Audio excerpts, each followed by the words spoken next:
சின்ன பொண்ணு, வாங்க சின்னதர. கையில் என்ன பூவு? வேலை முடிச்சு வந்துட்டு இருந்தேன்னா அப்போ இந்த பூ பார்க்குறதுக்கு ரொம்ப அழகாக இருந்துச்சு. உனக்கு சர்ப்ரைஸாக வாங்கிட்டு வரலான்னு சொல்லி தான் வாங்கிட்டு வந்தேன். வச்சுக்கோ தலையில். பாரா, எங்கிட்ட மழை கிளை வரப்போகுது, பூலாம் வாங்கிட்டு வந்திருக்கீங்க. சரி, அப்படி வச்சுட்டு போங்க. பாப்பா ஹோம்ஒர்க் சொல்லி கொடுத்துட்டு அப்புறமா வச்சுக்கிறேன். சரிம்மா. உமா, இந்த உமா, உங்க அண்ணன் பூ வாங்கிட்டு வந்தாரு. அண்ணி, நிஜமா எனக்கா வாங்கிட்டு வந்தாரு? நிறைய பூ இருக்கு அண்ணி, இம்புட்டு எனக்கா? ஆமா உமா, வச்சுக்கோ. தேங்க்ஸ் அண்ணி. என்னடி கையில பூலாம் வச்சிருக்க? மாப்பிள்ளை வாங்கிட்டு வந்துட்டு போனாரா? இல்லம்மா, எங்க அண்ணன் எனக்காக வாங்கிட்டு வந்தானா, அதை அண்ணி வந்து கொடுத்துட்டு போனாங்கம்மா.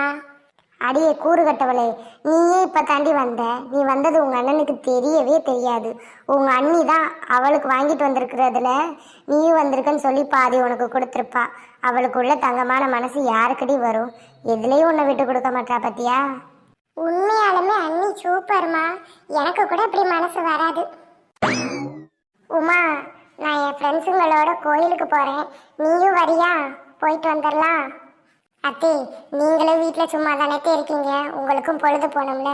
நீங்களும் வாங்கத்தே, நம்மளும் சேர்ந்து போயிட்டு வந்துடலாம். அண்ணி 5 நிமிஷம், இப்போ போய் ரெடி ஆகிட்டு வந்துடுறேன். ஏம்மா, நீ மருமகளாக கிடைக்கிறதுக்கு நான் கொடுத்து வச்சிருக்கணும் போலையே. எங்கே போனாலும் அவளையும் கூட்டிகிட்டு போகிறேன், எது வாங்கி கொடுத்தாலும் அவளுக்கும் வாங்கி கொடுக்குறேன். நிஜமாலையுமே உனக்கு தங்கமான மனசுதாம்மா. அத்தே, உமாவும் எனக்கு ஒரு பொண்ணு மாதிரி தான். அவள் யாரை நம்பி நம்ம வீட்டுக்கு வர்றா? உங்களையும் என்னையும் நம்பி தானே வர்றா. அப்போ அவளை நல்லா பார்த்துக்கணும்ல. அதுக்காக இப்படி பாசமாக பார்த்துப்பேன்னு மட்டும் நினைக்காதீங்க. ஏதாவது தப்பு பண்ணால் என் பொண்ணை போட்டு வெளுத்து எடுக்கிற மாதிரி உங்கள் பொண்ணையும் வெளுத்துப்படுவேன், ஜாக்கிரதை.